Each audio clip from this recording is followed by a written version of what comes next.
Look at the decree of Allah subhanahu wa ta'ala.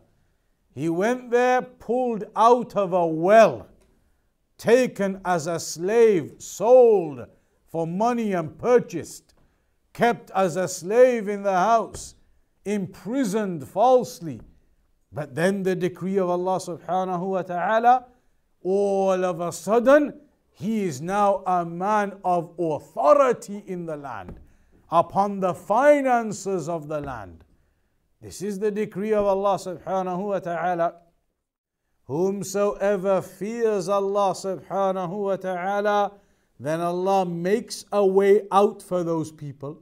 If you're in difficulty, you're in distress, you're in hardship, but you fear Allah subhanahu wa ta'ala, you maintain your worship and obedience and dua and stay away from sins. The one who is upon that piety and fear at times of difficulty, then it says in the Quran, يَجْعَلْ لَهُ مَخْرَجًا. Allah will make a way out for you. وَقُلْ رَبِّ زِدْنِي عِلْمًا. إن الحمد لله نحمده ونستعينه ونستغفره ونعوذ بالله من شرور أنفسنا وسيئات أعمالنا من يهده الله فلا مضل له ومن يضلل فلا هادي له وأشهد أن لا إله إلا الله وحده لا شريك له وأشهد أن محمدا عبده ورسوله أما بعد. So last time then in the first session, in the first part, we began with the story of Yusuf alayhi salam and the opening sections that are mentioned in the Quran regarding that story, regarding the dream that Yusuf alayhi salam had, regarding the stars and the sun and the moon that were prostrating to him, and then regarding the section where his brothers, they plotted against him because they felt that their father gives precedence and priority and preference to Yusuf alayhi salam. And so they plotted against him to take him out to a well and throw him in it after they had initially discussed whether they should kill him altogether. And then one of them had said, or given the idea that they should just cast him away into a well and then he'll be picked up and taken by some people, and that's how it occurred. And then when he was picked up out of the well and taken to Egypt, and when he was under the he was a servant of Al-Aziz, of the leader there, the wife of his master attempted to seduce him, and he refused and refrained from that. And that was the section that we left off on last time.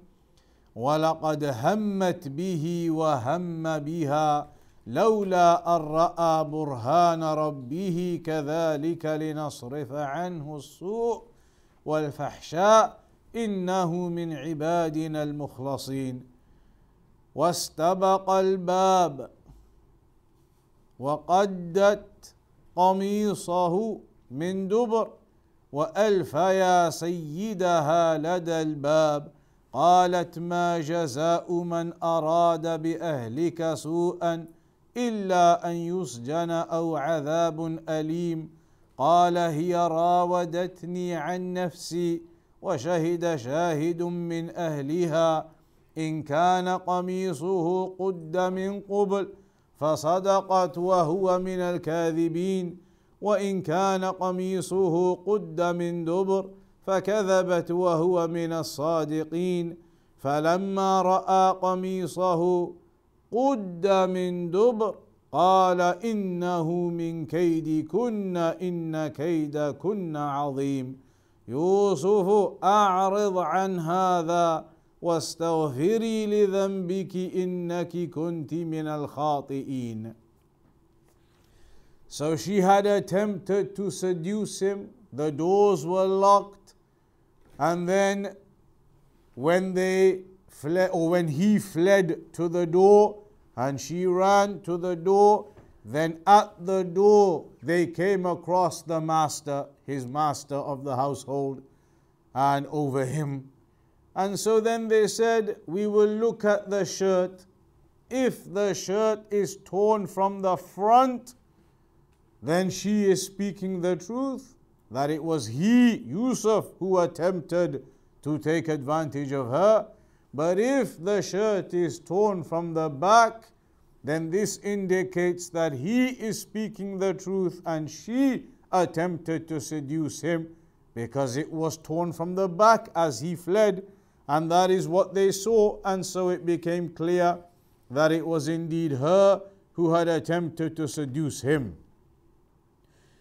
Then from that section onwards, وقال نسوة في المدينة امرأة العزيز تراود فتاها عن نفسه قد شغفها حبا إنا لنراها في ضلال مبين فلما سمعت بمكرهن أرسلت إليهن وأعتدت لهن متكئا وآتت كل واحدة منهن سكينا وقالت اخرج عليهن فلما رأينه أكبرنه وقطعن أيديهن وقلن حاشا لله ما هذا بشرا إن هذا إلا ملك كريم.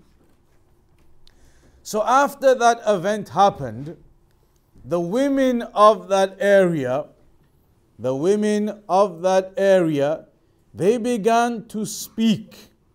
They began to speak in the city.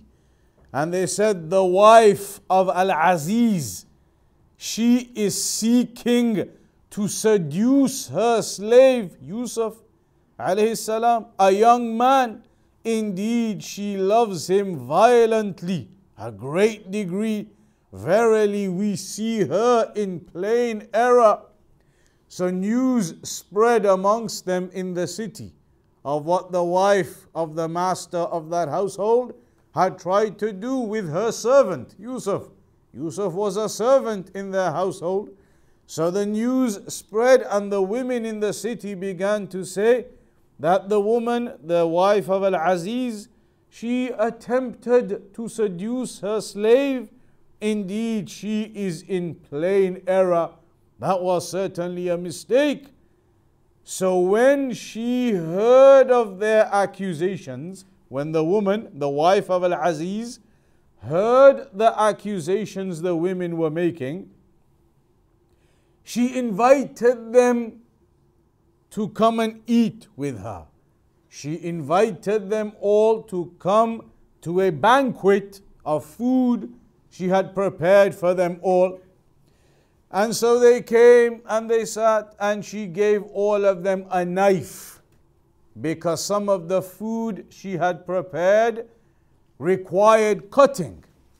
Some of the types of food she had prepared were types that needed a knife to cut and eat. So she gave them all a knife to be able to cut that food and eat it, the food she had given them. And she said to Yusuf, Yusuf was still the servant in her household after this event occurred. She says to Yusuf alayhi salam, come out before them.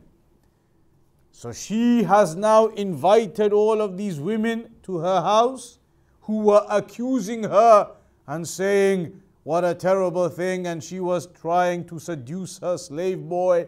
So she had invited all of those women over food, and then she says to Yusuf alayhi salam, come out.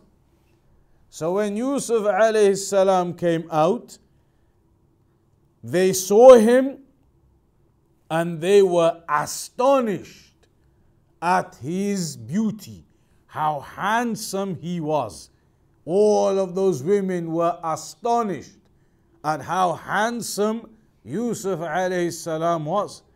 And it mentions in the Quran, they said, how perfect is Allah. No man is this. This is not a man, regarding Yusuf. They said, this is not a man. This must be a noble angel. From the beauty and how handsome he was. And it mentions those knives that they had been given to cut their food with. When Yusuf alayhi salam came and they saw and they were astonished at how handsome he was, they ended up cutting their hands. The knives they were supposed to cut the food with, they ended up cutting their hands from how amazed they were at how handsome and beautiful Yusuf alayhi salam was. And they said, he is not a human. He must be an angel from what they saw of his beauty. And how could it be that they said he is an angel? Are the angels not women? Whenever you see them, these pictures they make and these cartoons they make and other things that they make, they always make angels men or women. Women basically, most of the time, their depictions are of women as angels, and that is incorrect. As Shaykh bin Baz, rahimahullah ta'ala, was asked a question about that. A doctor said to a Shaykh bin Baz, or somebody from the medical field working in a hospital, said to a Shaykh bin Baz that in the hospital, some of the female doctors or female nurses, when they do a good job or they save someone's life, then the family and the relatives of that person, they say, or they come and they speak to those nurses, the female ones, and they say, you are such an angel. A phrase you hear in the English language when people they say, you're such an angel. And they use that phrase for women. So they asked Shaykh bin Baz, is that phrase okay to use to women? To say to a woman, you're such an angel? The Shaykh said, no. Because where has it been established for you in the Quran and the Sunnah that the angels are women, female? It has not been established that they are female. We do not say that the angels are females. And so Shaykh bin Baz said, no, you do not say to a woman, you're such an angel. You are then affirming that the angels are female, and that is not the case. So here they said about Yusuf alayhi salam, perhaps he is an angel, he is a male. So then she said, the wife of the master, she said, this is him. She said to the other women, you see, this is him, the one that you were all blaming me about. The women had all blamed her and said, you've done a bad thing going after the slave in your house. Then when they saw her and they saw him and they saw how beautiful he was, they ended up cutting their own hands. She then says to them, look now, this is the one that you were accusing me of. This is the one that you were blaming me about. Look. And they were all amazed and astonished at what they saw. And so the woman, she tells them, and I did seek to seduce him, but he refused. But now if he refuses to obey my order, he shall certainly be cast into prison and will be one of those who are disgraced. So now once again, she is using her authority. She is the wife of the master. She is the wife of Al-Aziz. Yusuf is just her slave in the house. She is using her authority again and saying, yes, I seduced him and he refused. But now if he rebuts and refuses, then certainly he will be from those who are cast into prison and disgraced. So when she made this kind of threat, Yusuf alayhi salam, he said, قال رب السجن أحب إلي مما يدعونني إليه وإلا تصرف عني كيدهن أصب إليهن وأكن من الجاهلين.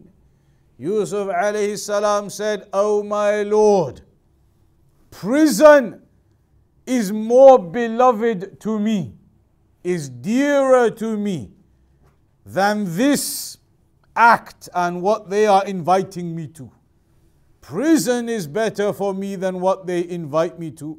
And unless you," Yusuf is making dua to Allah, "unless you, O Allah, turn away their plot from me, then I will feel inclined towards them, that maybe perhaps if their plot is not blocked and it's not taken away from me, then maybe perhaps I may end up inclined to them." So he makes dua to Allah to block this plot and to stop this plot of theirs from him.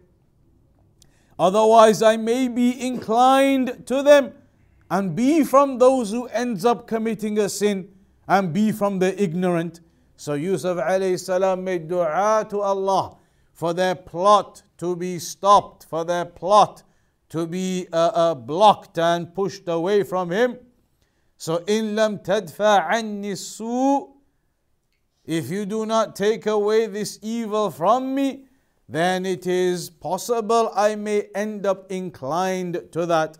But then what does Allah tell us? فَاسْتَجَابَ لَهُ رَبُّهُ فَصَرَفَ عَنْهُ كَيْدَهُنْ إِنَّهُ هُوَ السَّمِيعُ الْعَلِيمُ. Allah subhanahu wa ta'ala answered the dua of Yusuf. When Yusuf alayhi salam made that dua, Allah subhanahu wa ta'ala answered his dua. فَصَرَفَ عَنْهُ كَيْدَهُنَّ, and he turned away their plot from him. He turned away Yusuf alayhi salam, saved him from that plot of theirs, from the plot of the women. Verily he is the all-hearer and the all-knower. فهذا ما نجى الله به يوسف من هذه الفتنة الملمة والمحنة الشديدة. So this is how you see Allah subhanahu wa ta'ala saved Yusuf alayhi salam from that situation. And this is the way of the prophets and the messengers, that they would call upon Allah subhanahu wa ta'ala in times and situations and circumstances of difficulty like this. This was a trial being placed upon Yusuf alayhi salam, a trial he was being tested with, and so he made dua to Allah to protect him from that trial. Just as the prophets and messengers, they would make dua to Allah to protect them when they fell into circumstances and situations of trials and tribulations, whatever they may be of the different types. Musa alayhi salam, when Pharaoh was chasing after him and his people, and then he made dua to Allah subhanahu wa ta'ala, and when they came to the sea, and the other people with Musa alayhi salam, the other believers with him, they said to him, "Inna lamudrakun," that we have been caught, that's it. When Musa alayhi salam, they came to the sea and they couldn't cross the sea. And to that side there were mountains, and to that side there were mountains, the sea in front.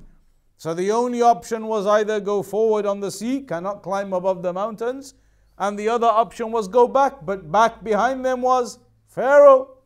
And so the people said to Musa alayhi salam, "That's it, we've been caught. That's it, we've been caught. Cannot go above the mountains there, cannot go above the mountains there, cannot cross over this sea, and cannot go back. Pharaoh is there, we've been caught."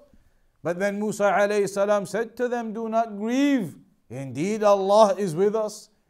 And Allah subhanahu wa ta'ala aided his messenger, and the sea it split and they were saved, and then Pharaoh was drowned. And the same with the time of Nuh alayhi salam, when he made dua to Allah subhanahu wa ta'ala from the fitna and the trial that was occurring to him from his people.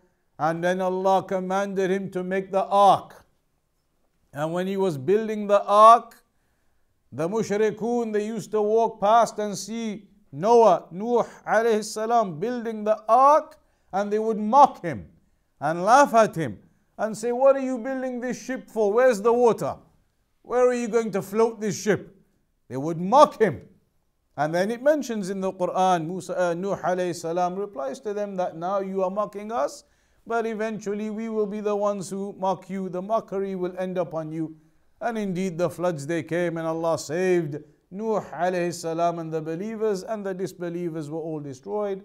And the same at the time of the Prophet Muhammad sallallahu alayhi wasallam, making dua to Allah subhanahu wa ta'ala, and Allah saved the believers and gave them strength in the battle of Badr, in the other battles, the other conquests that occurred from the harm of the mushrikun. So dua is something that a believer never forgets.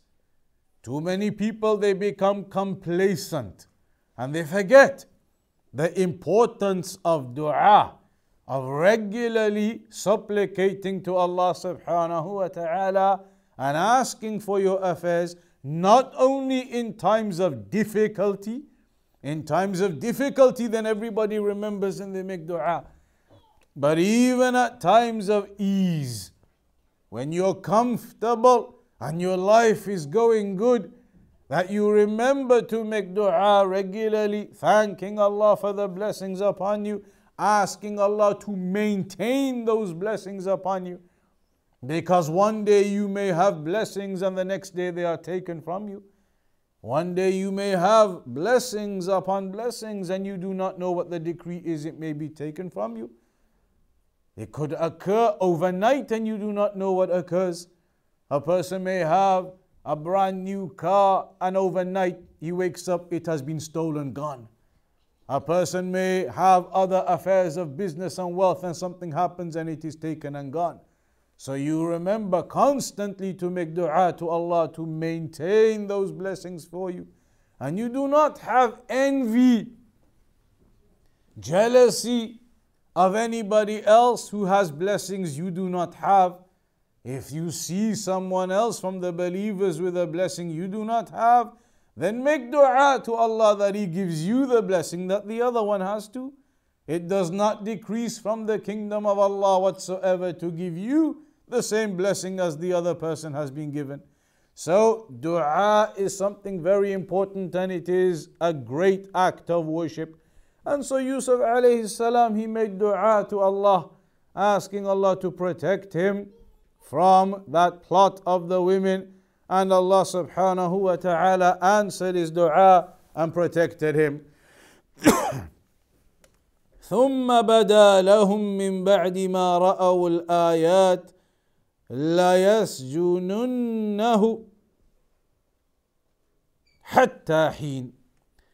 But then it occurred to them that even after they had seen the proofs were clear that Yusuf alayhi salam is innocent.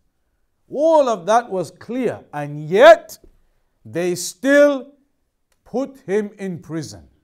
They still imprisoned him, even after everything had become clear, and they knew that Yusuf alayhi salam was innocent and it was from the plot of the wife of the master. It was all clear, and yet they still imprisoned him for some time thereafter. So now, a new part of the story starts here. That is all the initial parts of the story. What happened with Yusuf and his brothers? His brothers made the plot against him and discarded him. He was then picked up and taken to Egypt, and the Al-Aziz, the master, the leader, and his wife took him in, and then the wife of Al-Aziz attempted to seduce him. He refused. The women then blamed her, and in reality they say that the other women of the city weren't blaming her because they actually wanted to make the point of blame upon her. They weren't actually blaming her. They were saying that as a ploy for her to give them an opportunity and to bring them to see Yusuf, because they knew that if they accuse her and blame her, how were you going after the slave boy, that she would then come and show them, look, this is why. And that's what happened. She brought them in and said, look, here he is. That's why it happened. And so then they were all amazed and astonished and they cut their own hands. And that's why it's mentioned that they did a makr. That those other women, it's as though they even plotted, saying that you shouldn't have gone after the slave boy and etc.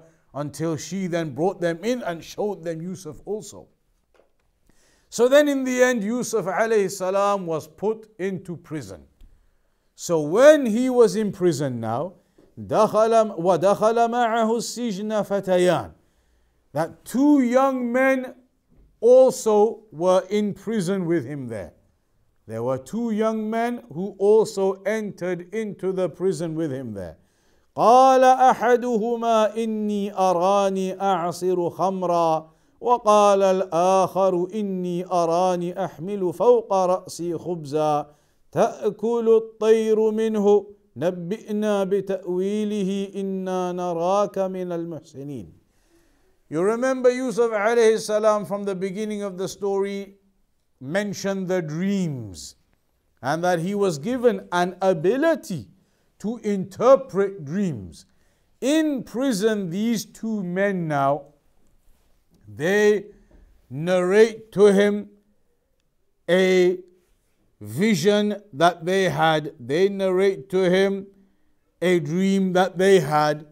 So one of them says, verily I saw myself, one of those two men says to Yusuf alayhi salam, I saw myself, meaning in a dream, squeezing wine, pressing wine when you get the fruits and then you squash that to get wine out, that I saw myself pressing wine. And the other one said, I saw myself in his dream, he said, I had a dream where I saw myself carrying bread on my head and birds were eating it. Carrying bread on my head and birds were eating it, eating from there. And then they said to Yusuf alayhi salam, tell us the interpretation of this dream. Tell us what is the interpretation of this. Verily we think you are one of the good doers. So tell us, what does this dream mean? One of them had a dream, he was squashing out, squeezing out, pressing out wine. And the other one had a dream, he had bread on his head and the birds were coming and eating it. What do these dreams mean?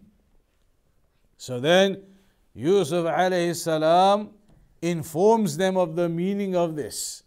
قال لا يأتيكما طعام ترزقانه إلا نبأتكما بتأويله قبل أن يأتيكما ذلكما مما علمني ربي إني تركت ملة قوم لا يؤمنون بالله وهم بالآخرة هم كافرون. He said, no food will come to you as your provision, but I will inform you of the interpretation before it comes. Meaning any food that comes to you now, I am going to tell you right now the interpretation of your dreams. I will tell you now. This is what my Lord has taught me. And verily I abandoned the religion of the people that did not believe in Allah and they are disbelievers in the afterlife. So then what does he tell them? Or he mentions, وَاتَّبَعْتُ مِلَّةَ آبَائِي إِبْرَاهِيمَ وَإِسْحَاقَ وَيَعْقُوبَ. He said, I followed the religion of my fathers. Yusuf alayhi salam says, I follow the religion of my fathers, Ibrahim and Ishaq and Yaqub alayhim salam. ما كان لنا أن نشرك بالله من شيء. And we would never associate any partners alongside Allah. وذلك من فضل الله علينا وعلى الناس ولكن أكثر الناس لا يشكرون. That is the virtue of Allah upon us and upon the people, but many of the people, they are not grateful. Then he says to them, يا صاحبي السجن أأرباب متفرقون خير أم الله الواحد القهار. In this section so far then, when they have mentioned this dream to him, the dream that they had, he begins to tell them that I will inform you what this dream of yours means. I will inform you of what the dream means. But before or prior to that, he explains to them that he is upon Tawheed and the religion of his forefathers of Islam and Tawheed. And then he goes on and tells them, O two companions of the prison, talking to those two men, is it better to have lots of different gods, or is it better to have just one, the irresistible, one Lord? You do not worship besides Him, and you only have names that you have made up yourselves, you and your forefathers, that Allah did not give you any authority to do so. The judgment is for only Allah. He has commanded that you worship Him alone. That is the straight religion, but most people do not know. Then he tells them, oh, two companions, the two people, as for one of you, now he starts to tell them about some of their dreams.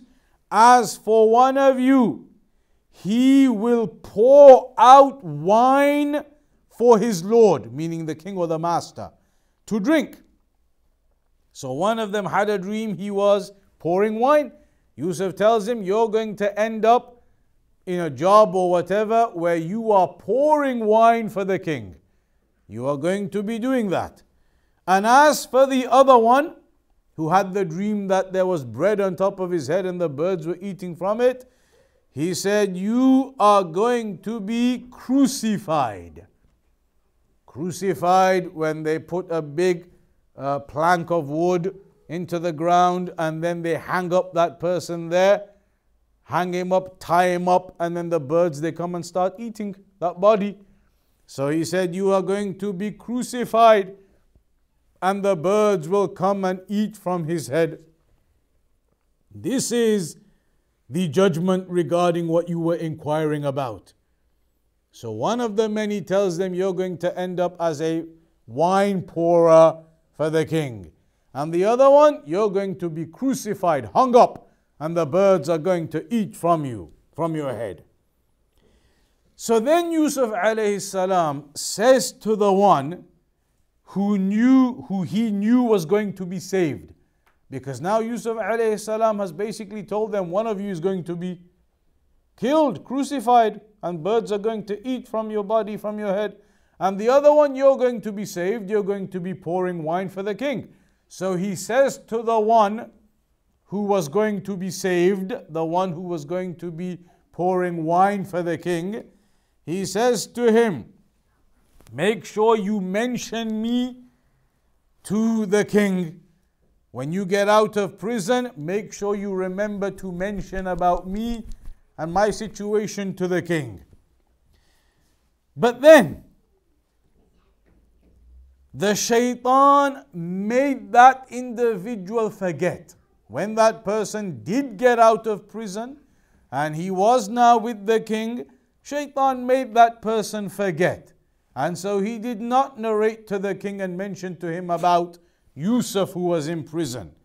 So shaitan made him forget to mention Yusuf, to forget the remembrance of his Lord. So Yusuf ended up staying in prison for many more years. The man forgot to go and tell the king and to remind the king about Yusuf who was still imprisoned. And so Yusuf remained in prison for years. For years Yusuf alayhi salam remained in prison. And this is why we talk about trials and tribulations. A person thinks their life is difficult. A person thinks they are full of trials and tribulations and how difficult life is, and this is hard and that is hard. The reality is, as the hadith says, إِنَّ أَشَدَّ النَّاسِ ابْتِلَاءً الْأَنْبِيَاءِ ثُمَّ الْأَمْثَلْ فَالْأَمْثَلْ. The most tested of the people are the prophets. They are the ones who get the biggest tests. Then those who are most like them, then those who are most like them. Meaning the more that you emulate the prophets, you practice the Quran and the Sunnah, then you will receive tests. And they are a means to elevate your position if you remain patient upon those tests So when a person thinks his life is difficult and he's got so many problems and so many tests and trials, the reality is your tests and trials are going to be nothing in comparison to the tests and trials that the prophets and messengers faced. Yusuf alayhi salam, a completely innocent man, thrown into prison for years, even though they knew he was innocent. Sometimes people get thrown into prison because they think he is guilty, and then it turns out later he was innocent.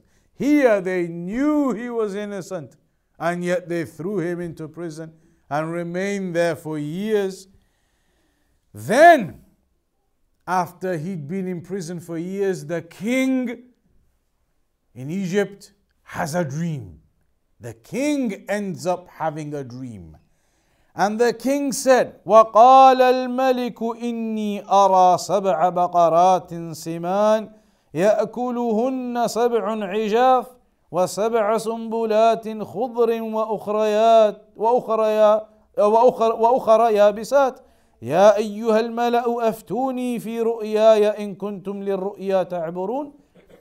He said that the king said, verily I saw in a dream 7 fat cows whom 7 skinny ones, lean ones, were eating, and 7 green ears of corn, and 7 other dry ones.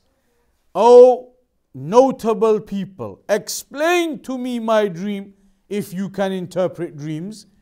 He says to them, explain to me this dream about the sab'a baqarat siman ya'kuluhunna sab'un ijaf, 7 fat cows being eaten by 7 skinny ones, and then sab'a sumbulatin khudrin wa ukhra yabisat, and then the 7 green ears of corn, moist and green, and then 7 dry ones. What does all of this mean? What's the interpretation of this dream? He asks all of his people, the elevated people in his circle. He asks them, what is the meaning of this dream? They all said to him, قالوا أضغاث أحلام وما نحن بتأويل الأحلام بعالمين. They said it is only mixed up dreams. That these are just mixed up dreams. Meaning, like we said last time, the types of dreams that have no meaning. Just generally you see this, you see that, you have some dreams. They don't have any meaning to them. They said to him, that's what it is. Just mixed up, jumbled things, and they don't have any meaning. And we are not skilled in interpreting dreams. But within the people around the king, who was one of the men? The one who had been in prison and who was now the pourer of wine for the king. He was there. So now that man who was released, he finally now remembers about Yusuf alayhi salam because of this dream. Because he remembered Yusuf alayhi salam had interpreted the dreams. So when the king had this dream, he now remembered Yusuf alayhi salam. And he had forgotten all that time and forgotten to mention to the king about him. But now when the king had the dream, it now refreshed his memory regarding Yusuf alayhi salam. So then he said, I will tell you the interpretation of this dream. Send me to go. I will find out the interpretation of this dream for you. His intention was, of course, to go to Yusuf alayhi salam. So then he goes to Yusuf alayhi salam. Yusuf, أيها الصديق أفتنا في 7 بقرات سمان يأكلهن 7 عجاف و7 سنبلات خضر وأخر يابسات لعلي أرجع إلى الناس لعلهم يعلمون. He says, O Yusuf, the man of truth, you, O Yusuf, the man of truth, explain to us the dream of the 7 fat cows who were being eaten by the 7 skinny ones, and the 7 green, moist pieces of corn, those ears of corn, and the 7 dried up ones, the 7 dried up ears of corn.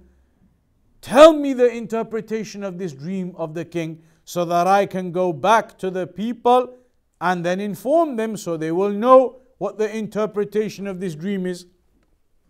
And so Yusuf alayhi salam knew the meaning of that dream. He said, قال تزرعون سبع سنين دأبا فما حصدتم فذروه في سنبله إلا قليلا مما تأكلون. He said, for 7 consecutive years, 7 years in a row, you are going to grow your crops as usual.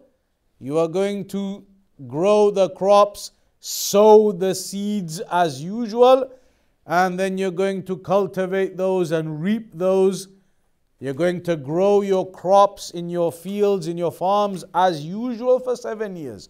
And you're going to get the vegetables and everything that grows as usual. But then he says to them, when you grow all of that and then you get it from the farm, don't eat it all, save it all. And only pick out from it the little bit that you're going to eat, save all of the rest. Save it all, leave it where it is inside of the ears, as they say, within the way that it grows, leave it as it is, and only take out a little bit that you're going to eat. Save the rest. Because then he tells them, ثم يأتي من بعد ذلك سبع شداد يأكلن ما قدمتم لهن إلا قليلا مما تحسنون. He says, then after that, there are going to be 7 difficult years. After those initial 7 years that are normal and you grow and you get everything, after that there are going to be 7 years that are very difficult. In that time, you can then eat what you have saved in advance, except a little of that which you have guarded and stored. Then after that will come, or those 7 years, in that time, they will devour what you have laid by in advance for them. That's when all of that saved food will be taken. Then thereafter will come a year in which people will have lots of rain, and then they will press wine and oil. So when the man went back now to the king and told him about this interpretation, that it means there's going to be 7 years of vast crops, but then 7 years of hardship, and so you need to save the crops, etc. All those things he explains to him. The king then says, go and bring him to me. Bring Yusuf alayhi salam to me. وقال الملك ائتوني به فلما جاءه الرسول قال ارجع إلى ربك فاسأله ما بال النسوة اللاتي قطعن أيديهن إن ربي بكيدهن عليم. So when the king said to the man, go, or said to a man, go and bring Yusuf to me, when the man went to Yusuf alayhi salam to take him out of prison to the king, Yusuf alayhi salam said to the man, go back first and ask your Lord, meaning the king, ask him what happened to those women who cut their hands from the time when he was accused and thrown into prison. Go and ask him what happened to those women. All those women who were with the wife of Al-Aziz, and that plot they had made to seduce Yusuf, they cut their hands. What happened to all of them? Surely my Lord is all knower of the plot, of their plot. So then the king, when the man goes back and tells the king, this is what Yusuf alayhi salam is saying. He's saying, what happened to those women? So then the king says to the women, the king then brings in the women and says to those women, what was your affair when you sought to seduce Yusuf? What happened? Tell me the reality. What occurred? What was going on? The women said, Allah forbid. that we do not know of any evil against him. And the wife of Al-Aziz, the actual woman initially, she said herself, now the truth is clear to everyone. Now the truth is manifest. It is clear. It was I who sought to seduce him, and he is truthful. So now finally the full blame was taken off Yusuf completely, and they pled guilty in that affair, saying that indeed it was me, I did attempt to seduce him, and the truth is now out, the truth is now clear. He is indeed a completely innocent man and a truthful man. So then Yusuf said, I asked about that so that Al-Aziz, the leader, the king, he would know for definite that I did not betray him. Because the wife of the leader was attempting to convince him that their slave Yusuf had betrayed him by trying to seduce her. So now Yusuf said, I wanted to make it clear to Al-Aziz that I did not betray him in any way. And so that had now become clear. And Allah guides not the plot of the betrayers, those who attempt to deceive and cheat and betray, then Allah does not make their plot successful. So Yusuf alayhi salam wanted Al-Aziz to know that he was a truthful man who had not betrayed his trust, had not attempted to seduce his wife, and so that truth became manifest and it became clear and it was known now. And then he says, and I do not free myself from the blame. Verily, the human self is inclined to evil, except when my Lord bestows his mercy upon whom he wills. Verily, my Lord is oft forgiving and most merciful. So then the king said, bring him to me, because I want to keep him. It's like what we say now as my right hand man. Now the king knew of the truthfulness of Yusuf alayhi salam, a completely innocent man of honor. He said, bring him, I want to have him by my side. So then, when he spoke to him, he said, verily this day, the king says to Yusuf then, after all of this has become clear now and he's been taken out of prison, he said, verily on this day, you are with us now. You are by my side now in high rank, and you are fully trusted.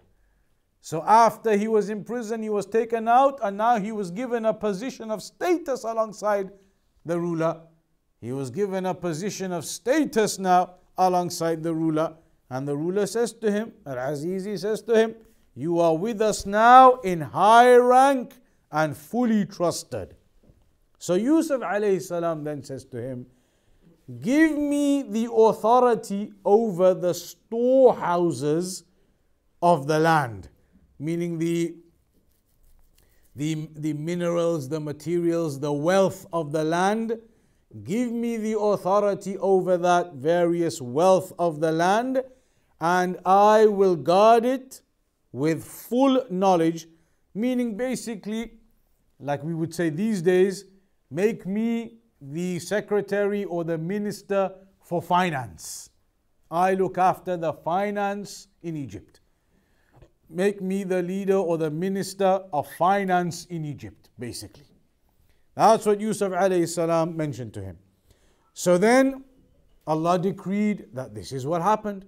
Yusuf alayhi salam was then given full authority in the land. Look at the decree of Allah subhanahu wa ta'ala. He went there, pulled out of a well, taken as a slave, sold for money and purchased, kept as a slave in the house, imprisoned falsely. But then the decree of Allah subhanahu wa ta'ala, all of a sudden, he is now a man of authority in the land, upon the finances of the land. This is the decree of Allah subhanahu wa ta'ala, as it mentions in the Quran, وَمَن يَتَّقِ اللَّهَ يَجْعَلْ لَهُ مَخْرَجًا. Whomsoever fears Allah subhanahu wa ta'ala, then Allah makes a way out for those people. If you're in difficulty, you're in distress, you're in hardship, but you fear Allah subhanahu wa ta'ala, you maintain your worship and obedience and dua and stay away from sins. The one who is upon that piety and fear at times of difficulty, then it says in the Quran, يَجْعَلْ لَهُ مَخْرَجًا. Allah will make a way out for you. إِنَّ مَعَ الْعُسْرِ يُسْرًا. إِنَّ مَعَ الْعُسْرِ يُسْرًا. Indeed, with difficulty comes ease. With the difficulty comes ease. And the difficulty is mentioned as one in that ayah, and the ease is mentioned as two. One of them has alif and lam, one does not, indicating that the difficulty will never be over, or it will never overcome the ease. The ease will always overcome the difficulty. For the one who is patient and keeps his trust in Allah, then Allah makes a way out for that person. And so here you see, he was then given full authority of the land, to take possession and to take authority of where and when he wanted. And Allah says, this is how. Allah mentions, we bestow our mercy on whoever we will. We bestow our mercy, we give our mercy to whoever we want. And we make their reward never to be lost. Their reward is not lost. The muhsinun, the good doers, the righteous ones. And verily the reward of the afterlife is better for those who believe and used to fear Allah and keep their duty to Him. And that is the example of Yusuf alayhi salam here. In fact, the hadith, and this can be a homework for everybody, the hadith about the 7 who will be shaded on the day when there is no shade except the shade of Allah. سَبْعَةٌ يُظِلُّهُمُ اللَّهُ فِي ظِلِّهِ يَوْمَ لَا ظِلَّ إِلَّا ظِلُّهُ. 7 who will be shaded, 7 groups of people, not 7 specific people, 7 groups of people will be shaded on that day when there is no shade except the shade of Allah. From those 7 groups, they're in the hadith. How many of those groups does Yusuf alayhi salam fit into? It's more than one. Multiple groups. Think about that narration. Think about that narration afterwards, and think about how many of the categories Yusuf alayhi salam fits into from those who are shaded on the day. So here then, it mentions then. So now, where have we reached now? Now we've reached at a point in history where Yusuf alayhi salam is in charge. He's like a minister of Egypt now. He's like you say these days, the ruling party. He is the minister of finance in Egypt, a high-ranking position in Egypt now. Not a slave in jail anymore. We've moved on to that next stage of the story now, where Allah subhanahu wa ta'ala has made him a minister of Egypt in authority of the materials and the goods and the finances of the country. So now what happens? It mentions in the Quran, وَجَاءَ إِخْوَةُ يُوسُفَ فَدَخَلُوا عَلَيْهِ فَعَرَفَهُمْ وَهُمْ لَهُ مُنْكِرُونَ. That the brothers of Yusuf alayhi salam, they came to Egypt. The brothers of Yusuf alayhi salam, they then came to Egypt. And when they came to Egypt, Yusuf alayhi salam, recognized them. Remember the beginning of the story. These brothers had all planned against Yusuf because they were in a way jealous that their father was giving preference to Yusuf. So they had all taken him out to play and then purposely thrown him into a well. And then left him there. Now years and years and years later, they end up coming to Egypt. And Yusuf now is a great high-ranking minister in Egypt. They come to see him, not knowing that this minister of finance in Egypt is their brother Yusuf they had thrown away all those years ago. So when they come in, he recognizes them. They're his brothers. But they don't end up realizing and recognizing that this is Yusuf. Years have gone by, and they don't recognize and realize that this is our brother Yusuf. So then when they came and they came upon him, he recognized them, but they did not recognize him. They had come asking for some help, from Egypt for some food and those things. They had come asking for some help. So Yusuf alayhi salam, he gave them some provisions. He offered them to take some provisions, gave them some provisions, and they purchased that off him. They gave some money for it, and they purchased those provisions and what they needed, and they loaded those. Then he says to them, after they come and they've done their deal, they've got what they needed now, they've got their foodstuffs, they've purchased it. Then Yusuf says to them, bring me the other brother of yours from your father. They had another brother, Binyamin, the other brother they had. He said to them, bring me that other brother of yours. They hadn't brought him because their father did not used to allow Binyamin to go out with them. So they hadn't brought him. He says to them, bring me that other brother of yours. And if you do, and he gives them an example. He says, look, you can see, you came here, you wanted some help, you wanted to make some purchase and food and things. I've given you everything. Look how much I gave you. I gave you all of that, what you want. I am a just person. Bring me your brother, and if you bring him, if you don't bring him, then I will not be giving you any of these provisions in future. If you do not bring him, then there will be no measure of corn for you with me, and neither shall you come anywhere near me otherwise in future. So he tells them, you've got to bring him. If you want more, you have to bring him, otherwise there will be nothing from me in future, and you do not come near me in future. So then they said, we will try to get permission from our father, and we will do it. So then Yusuf told his servants, put their money, they had paid for that food that they were taking now. He said, put the money back into their bags. Put the money back into their bags, along with the corn that they were buying and taking, so that they will know when they go back about the goodness from me. They will know of the goodness that they have received from us. Give their money back, put it back into their bags, so that they will come back to us. They will see that we are good people, and look, we even gave the money back, we gave it all free. The corn and everything they took free. So they will come back to us. He wanted them to come back with Binyamin. He wanted to see Binyamin.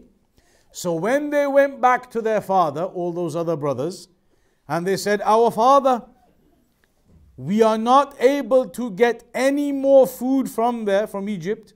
We're not going to be able to get any more unless you send our brother with us, Binyamin. And then if you do, we will be able to get our share from them. We'll be able to get more. But then their father said, how can I trust you? How can I trust you with Binyamin? Just like I trusted you with Yusuf? They had said to him that time, let Yusuf come and play with us. He had said, but I fear a wolf may eat him when you're not paying attention. They said, how? We are strong. How would a wolf eat him in our presence? And yet, they came back with the story that the wolf has eaten him. He said, how can I trust you in the way that I trusted you with Yusuf? How can I trust you? By Allah. But Allah is the best who guards, and He is the most merciful of those who show mercy. So then they opened up their bags, and that's when they realized that the money they had paid to get this food, it was in their bags. The money had been returned to them. And they said, look, our father. They said, look, oh father. Oh, our father, what more could we desire? This is our money which has been given back to us. Shall we not go and get more food for our family? Because where they were living, there was a lack. There was a famine. So they needed more food. They said, look at how generous. Look at this. Even the money, He gave it back to us and gave us the food free. What more could we want? Should we not go and get more and take our brother and we'll get another share? Because they were all going with their camels and getting a share. If we take our brother, he'll be able to get his share too. We'll bring extra back if we have an extra body with us, to have an extra share to bring back with us, an extra camel's load. And so then Ya'qub said to them, I will not send him until you swear a solemn oath in the name of Allah that you will bring him back to me, unless you yourselves are surrounded by the enemies of that nature. Otherwise, you give me your oath by Allah that you will bring him back to me. He didn't want the same happening that happened with Yusuf alayhi salam. He says to them, take an oath you will bring him back to me. So then they took the oath. Certainly we will bring him back. They took the oath. And on this occasion they were not planning anything. They took the oath. They intended fully to bring him back. And he said, Ya'qub said, Allah is the witness to what we have said. He said that Allah is the witness to what we have said. And then he said, Ya'qub then said, O my sons, do not enter through one particular gate, but enter from different gates when you get there. And I cannot avail you against Allah at all. Verily the decision will be with Allah. In Him I put all of my trust, and in Him they put their trust. So then when they went back and they entered according to their father's advice, it did not avail them in the least against the will of Allah. It was a need that Ya'qub had to release. And verily he was endowed with knowledge, because we had taught him, but most men know not. So when they went into Yusuf then, and they had with them now the brother Binyamin. They had now taken Binyamin with them and gone back to Yusuf. When they went back with Binyamin this time, Yusuf took Binyamin aside. Yusuf took Binyamin aside and said to him, verily, I am your brother. So do not grieve for what they used to do. So Yusuf alayhi salam tells Binyamin, it's me. It's me, Yusuf. He informs him that it is I am Yusuf, your brother. So then the story continues from there, that they now want more of the provisions, and so they take the provisions. But then Yusuf didn't want Binyamin to go back with them. Yusuf didn't want to allow Binyamin to go back with them. He wanted his brother to stay with him, brother Binyamin. He wanted to be with him, he loved him, and didn't want him to go back. So then there was a method that Yusuf alayhi salam used to maintain or to keep Binyamin with him. And that, it appears, it has ended up as session number 3, which will finally complete the story. We will do one more rather than rushing it now to complete it at the end. We'll do one more session, inshallah ta'ala, a third and final part, where we'll finish off the final section of the story, but not just that. There's only a small section left. It won't take long to finish off. But then after that, we need to spend some time in picking out the main points of admonition from this story. What do we learn from the story of Yusuf alayhi salam? What do we really benefit in our lives and understanding from it? So next time in the third and final session, inshallah ta'ala, we'll finish off the final part of the story of Yusuf alayhi salam, which eventually, as you know, they all end up meeting, all of the brothers and the father, and everybody is eventually united. But how does that happen in the final section? We'll do that in a third part, which was it February something? It's 2 weeks' time. It was 2 weeks' time though. Yeah, inshallah, we'll try, we'll see. Hopefully for 2 weeks' time, hopefully you'll have all the updates on the social media things and the groups and things, inshallah. But hopefully in 2 weeks' time, we'll try and do the third and final session, completing the story and then rounding off all the benefits from it. So we have a good overview of all of that story and all of the benefits mentioned by Shaykh Abdurrahman al-Sa'di and other scholars.